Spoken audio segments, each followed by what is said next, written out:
Anna adjusted the strap of her faded handbag and smoothed down her simple dress for what felt like the 100th time. She had almost cancelled this blind date 3 times that day, once when she looked at her bank account, once when Daniel spilled juice all over his only clean shirt, and once more when she caught sight of herself in the mirror and thought, what man in his right mind would want this version of me? The little Italian restaurant smelled of garlic and freshly baked bread.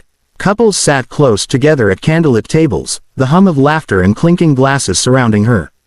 Anna felt out of place, like she had stepped into a world she didn't belong in. She wasn't here for romance, not really. She was here because her best friend insisted she deserved a chance at happiness. But happiness, Anna thought bitterly, came at a price she couldn't afford. Next to her, Daniel sat on the chair much too tall for his legs, swinging them restlessly as he clutched his battered toy car. His big brown eyes scanned the room with curiosity, and every so often he leaned toward Anna, whispering questions like, "Mom, do you think they'll have spaghetti?" Or, "Why do all the candles look like birthday candles without cakes?" Each question twisted her heart. He was too sweet to deserve a life of constant compromises. If only she had more money, more time, more support. But tonight, she had none of those things. She only had him, and the gnawing guilt of bringing him to a date. When the door to the restaurant opened, Anna's pulse quickened. She recognized him instantly. He was taller than she imagined, with broad shoulders filling out his tailored suit. His polished shoes and confident stride screamed success. This was Michael, the man her friend described as charming, generous, and just a little too perfect. Her breath caught. He didn't belong in her world. Michael's sharp blue eyes swept across the room until they landed on her. His expression softened into a smile as he approached. Anna scrambled to stand, tugging Daniel gently by the hand. "Mr. Carter. Hi, I'm Anna." Her voice came out too high, too rushed. I'm so sorry about this. I couldn't find anyone to watch my son tonight. If this is too much, I completely understand. We can." Before she could finish, Daniel peeked out from behind her legs, holding up his toy car like a peace offering. Anna braced herself for Michael's polite excuses, maybe even irritation. But instead of frowning, he crouched down so his eyes were level with Daniel's. His expensive watch glimmered in the candlelight as he smiled warmly. "Hey, buddy," Michael said in a gentle tone. "That's a pretty cool car you've got there. Is it fast?" Daniel's face lit up, and he nodded shyly. "It's a race car. It can go super fast." Michael chuckled. "I believe you. You'll have to tell me all about it during dinner." Anna blinked, her apology dissolving in her throat. For the first time that night, she let out the breath she didn't realize she was holding. And just like that, what was supposed to be a disaster began to feel different. Dinner started with Anna's hands trembling as she unfolded the menu. She could hardly focus on the list of dishes. The numbers beside them made her chest tighten. She prayed Daniel wouldn't ask for anything too expensive. Michael, however, seemed completely at ease. Instead of diving straight into the menu, he leaned forward, resting his elbows casually on the table. His attention wasn't on the candle between them or even on Anna. It was on Daniel, who was lining up his toy car carefully along the edge of the plate. "Daniel," Michael said, his voice calm but curious, "if you could design your own restaurant, what would you serve?" Daniel looked up, surprised that an adult, even more, a stranger, cared about his opinion. He grinned, missing one front tooth, and answered without hesitation, "Pancakes. All day, with chocolate chips, and cars instead of plates." Michael laughed, a warm, genuine sound that made Anna's chest flutter in confusion. "Cars instead of plates. That's genius. I'd come to your restaurant every week." Anna's lips curved, despite herself. Most men she had met in the past kept their conversations strictly with her, treating Daniel as if he were invisible. But Michael seemed to shine a light directly on him, making the little boy feel like the most important person at the table. As the waiter poured water and handed out bread, Michael finally turned to Anna. "What about you? What's your go-to comfort food?" Anna hesitated, embarrassed. "Honestly, instant noodles. Cheap, quick, and, well, they've gotten me through more nights than I'd like to admit." She expected a raised eyebrow or polite pity. Instead, Michael smiled as if she had shared something special. "Instant noodles kept me alive in college. I used to add hot sauce and pretend it was gourmet. The way he said it, without judgment, without condescension, made heat rise in Anna's cheeks.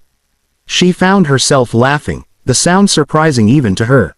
Throughout dinner, Michael guided the conversation with ease. He asked Daniel about superheroes, about what he wanted to be when he grew up.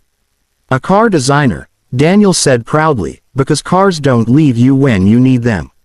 Anna froze. Her son's words cut deep, a reminder of his absent father.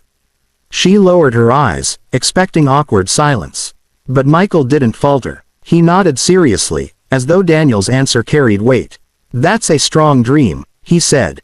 And I think you'd be amazing at it. Daniel's small chest puffed with pride, and he smiled so wide Anna thought her heart might break. Later, when Daniel was distracted with crayons the waiter had brought, Anna leaned closer to Michael.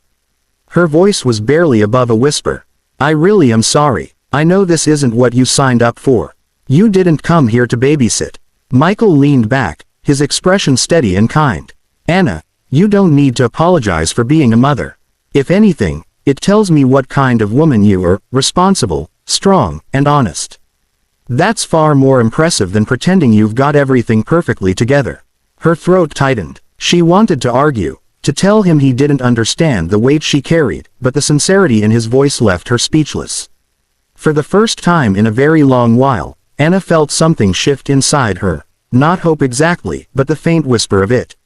And across the table, Michael smiled at Daniel again, as if to silently assure her, you're not a burden.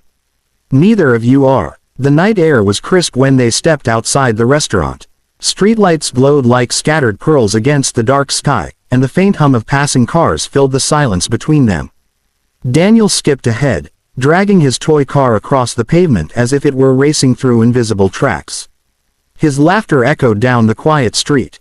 Anna walked beside Michael, hugging her coat tightly around her. She still felt the warmth of the restaurant, the laughter, the easy conversation, but now, in the cool air, doubt began creeping back in. He was kind tonight, but men can be kind in the moment. Tomorrow, he'll remember I'm not his equal. I'm just a struggling mom with too much baggage. Michael seemed to sense her unease.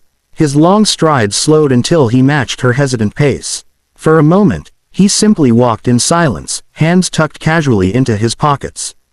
Then he turned to her, his expression softer than she had seen all evening. Can I tell you something? His voice was low, almost careful. Anna's brow furrowed. Of course. He looked ahead at Daniel, who was now pretending to fly his car like an airplane, before speaking. When I was Daniel's age, my mom was raising me alone. My dad left when I was barely 3. I don't even remember him. All I remember is her, working late shifts, packing my lunch, smiling even when she was too tired to stand. Anna stopped walking for a moment, startled by the vulnerability in his tone. This wasn't the polished, untouchable CEO she had imagined. This was a man peeling back his layers. Michael continued, his eyes distant, as though replaying old memories. I used to hear her cry at night when she thought I was asleep. And I hated it. I hated that she felt alone, that she thought she wasn't enough. But to me, she was everything. She was my whole world. His gaze returned to Anna, steady and full of meaning. So when you apologized for bringing Daniel tonight, I couldn't help but smile. It reminded me of her, and reminded me that some of the strongest people I know are women who don't give up, even when life stacks the odds against them.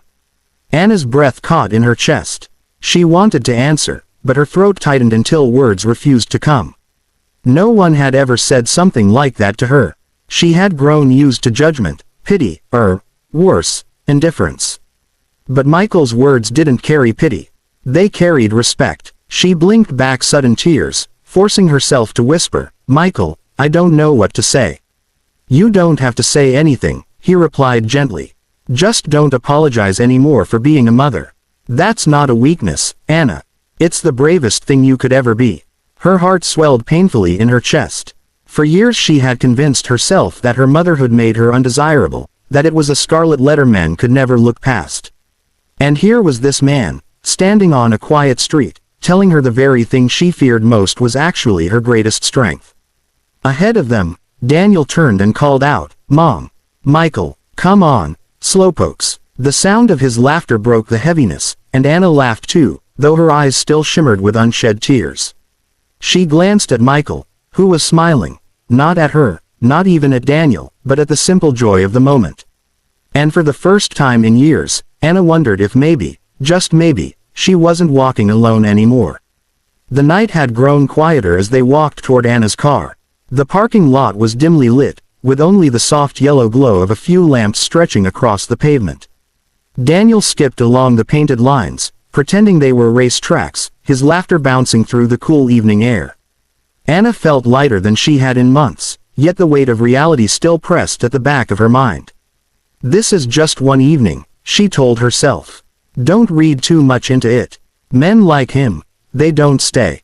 Still, she couldn't deny the warmth blooming in her chest from every kind word, every smile Michael had given, not just to her, but to her son. They reached the car, and Anna unlocked the door. Daniel immediately scrambled into the backseat, still babbling about how much he liked the fancy breadsticks at dinner. Michael leaned casually against the side of the car, hands in his pockets, his eyes fixed on Daniel with an almost wistful softness. "Hey, champ," he called, bending slightly to meet Daniel's gaze through the open door. "Think I can see you again sometime. Maybe you can show me more of your car collection. I bet you've got some cool ones I haven't seen yet." Daniel's face lit up, his grin wide and toothy. "Really? You'd want to?" "Of course," Michael said with a mock-serious nod. "But only if you promise not to beat me too badly in a race." Daniel giggled, covering his mouth with both hands before blurting, "Deal." Anna's throat tightened at the sight. She hadn't seen her son open up to someone new like this in a long time. Usually, he was shy, wary of strangers, but with Michael, it was as though a door had been unlocked. She turned to Michael, her voice low so Daniel wouldn't hear. "You didn't have to do that. He'll get attached so easily," and, she stopped, the words catching. Michael's gaze shifted to hers, steady and unwavering. "Anna, I didn't say that for you. I meant it. I'd like to see him again. And you too." Her breath hitched. She searched his face for any sign of insincerity, but all she saw was honesty, the kind she hadn't dared hope for. "Michael," she began, uncertain, the familiar instinct to protect herself and her son clawing at her chest. But he cut her off gently, his tone warm and patient. "I know this is new. And I know you've probably had reasons to doubt people. But I don't want you to think of tonight as a mistake or a burden. It was one of the best evenings I've had in a long time." Anna blinked rapidly, willing away the tears threatening to spill. She hated crying in front of anyone, but tonight was different. Tonight, for the first time in years, she felt seen, not as the single mom, not as the woman struggling to get by, but simply as Anna. Michael straightened, giving her space, as if he knew not to push further. "Take your time. I'm not going anywhere," he said softly. Daniel leaned out of the window then, interrupting with the blunt innocence only children had. "Mom, I like him. Can we keep him?" Anna's cheeks flushed as she laughed, covering her mouth. Michael laughed too, the sound rich and genuine, though his eyes glimmered with something deeper, hope. She finally managed to answer, glancing between her son and the man who had just walked into their lives. "We'll see, Daniel, we'll see." As she slid into the driver's seat and started the car, Michael stepped back, giving her a final smile. It wasn't the polished, CEO smile he had worn when he first entered the restaurant. It was softer, real, filled with promise. Anna drove away, Daniel already chattering in the back about next time. And though the road ahead was uncertain, her heart carried Michael's words like a light in the dark. Never apologize for being a mother. For the first time in years, Anna allowed herself to believe that maybe, just maybe, this was the beginning of something real.